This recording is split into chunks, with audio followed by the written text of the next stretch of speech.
Hey, this is the Big JB recording Morning Thunder for Friday with my angelic glow from my shirt.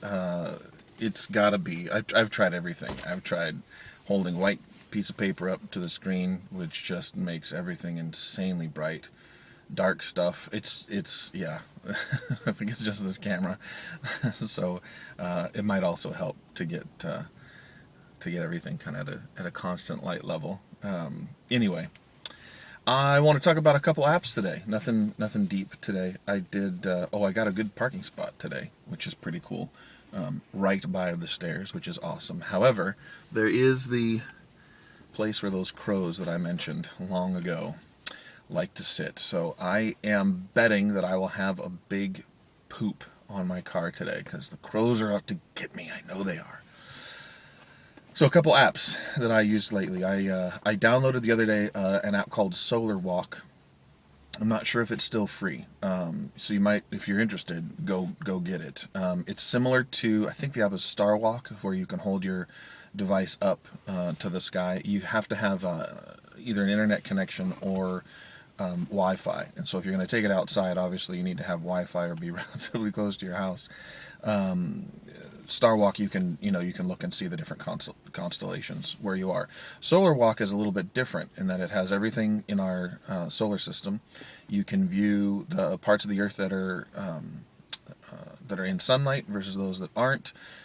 You can move all over the solar system, look at information about the different planets. For example, Mercury. I looked up some information on Mercury. They had a little "Did you know" section, and it said that the Hubble telescope, because Mercury is so close to the sun, the Hubble telescope can't actually take pictures of it because the way that the light refracts off of it and how bright that is, it would actually ruin the Hubble telescope's photosensors and everything else. But we can see it with the naked eye in the sky if you're on part of the world where it happens to be on the horizon. I think it said, I don't know if this is true all year long, but you can apparently see it when the sun is just rising or just setting on the horizon. So I didn't know that. I thought that was pretty interesting.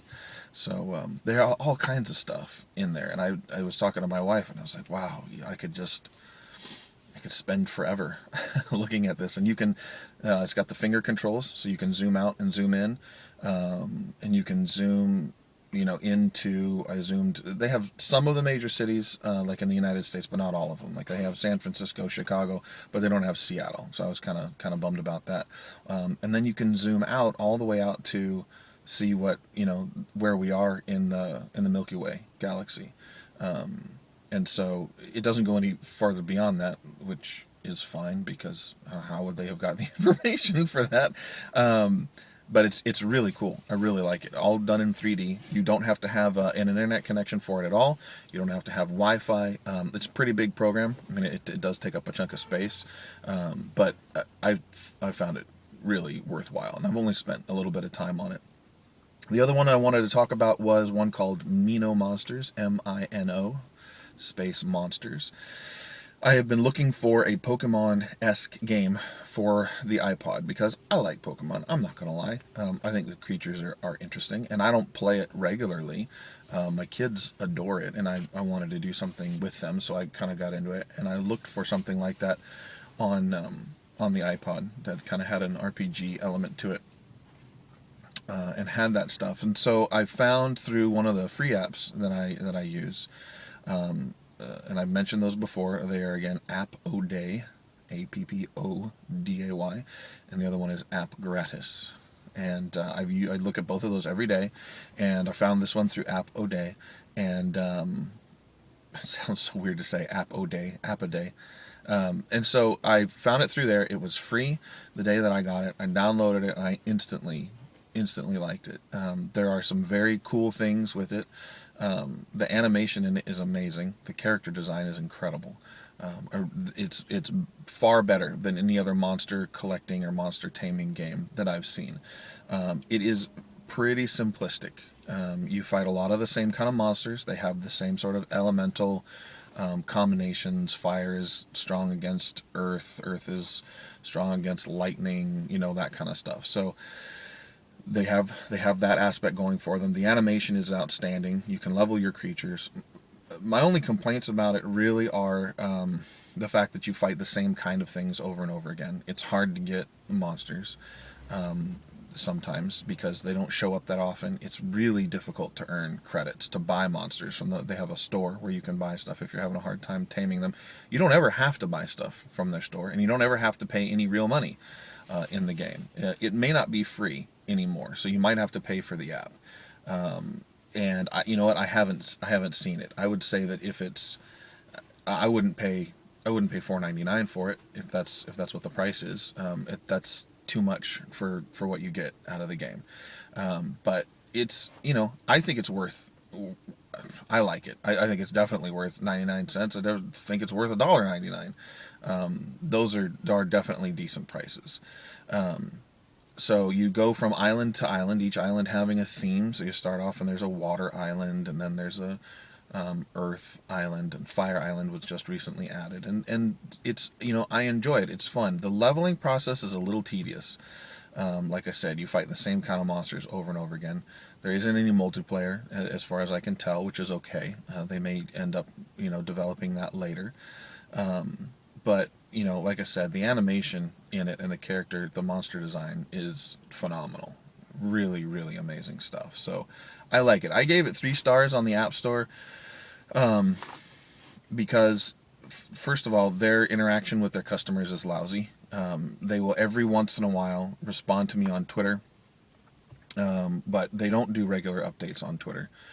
They don't do regular updates on Facebook. Like the last update that they had on Facebook was a really long time ago. And I think that if you're going to involve the community and you want to develop a really big customer base, you have to be more involved in social media. You have to put out announcements on what's going on, ask people what their favorite monsters are, feature or retweet people who have said, what they've caught lately. They need to have something in the game too, like that, where if you successfully catch something, you can share it on Facebook or share it on Twitter. There's got to be a way to generate that kind of interest in the game. They have to make a way to earn the credits faster, or at least buy a credit pack easier. Their prices on buying their in-game credits is ridiculous. I mean, the prices are astronomical, and you don't get as many as you need to buy stuff. So it's just insane to me. I mean, compare it to like Plants vs Zombies, which I know is insanely popular, and I don't know what kind of team that they have on Plants vs Zombies versus Mino monsters. I anticipate that it's probably pretty big, but if you want to buy credits to spend in the store in the iPod app, you can get 30,000 of them for $5 or something like that, versus definitely not that many. And you can spend up to $100 apparently in the store in Mino monsters, but you barely get enough to buy something that you want from the store. So they also need to really work on their balance for their pricing schemes. The customer support's lousy. I've emailed them a couple times through their site, and I've never heard anything back. The only thing that's gotten attention from them through Twitter is saying that I only gave them 2 stars or only gave them 3 stars. I originally gave them 2 stars in the store because it was one of the key features was very broken, and they released a patch to fix it. But then I only upped it to 3 stars because it's still, like I said, it has some really amazing qualities to it, but they have a ways to go. So those are the 2 that I wanted to talk about. I was going to mentioned AppGratis a couple times, and I've got to pimp that one again, because the guy Sam who runs that app, even if the apps that he features for the day I have no interest in, he writes hilarious descriptions for all of the apps that he puts up. I mean, his writing is fantastic, and every day he's got something that's just something fresh. He has at least 2 apps, usually 3. So usually has 2 free apps, one for the iPod, one for the iPad, and then there's one that has at some kind of incredible discount. And he writes. So you've got those 3 things, and he writes something creative or clever for each one of them.